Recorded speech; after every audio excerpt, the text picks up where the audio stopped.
In episode 6 of Woodcademy, I needed to make a series of half flaps that were an inch wide to form the backsplats of the dining chairs. And I used MicroJig's Dado Stop with my Dado Stack to make the cuts. Here's how the process works. The Dado Stop has a capacity of 13/16 plus the thickness of the blade. So for wider half flaps, you need a wider blade, your Dado Stack. Set the number of chippers to a little more than half of the dado you wish to cut.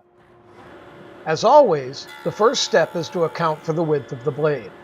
A scrap piece is clamped to the miter gauge and cut off using the Dado Stack.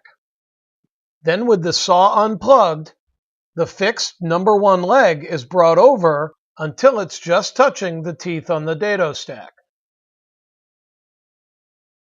Then the scrap piece is brought forward and the number 2 leg adjusted until it meets, accounting for the actual width of your Dado Stack.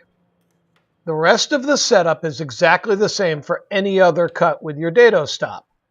A square is laid across the number 2 leg and the number 3 leg adjusted to meet the material that's actually going in the groove.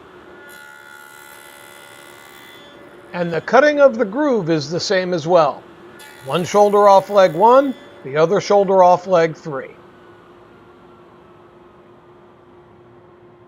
Using your existing dado set along with your MicroJig Dado Stop allows you to cut dados up to 1 5/8 inches wide in just 2 passes and still get a perfect fit every time with no measuring, no marking, and no test cuts.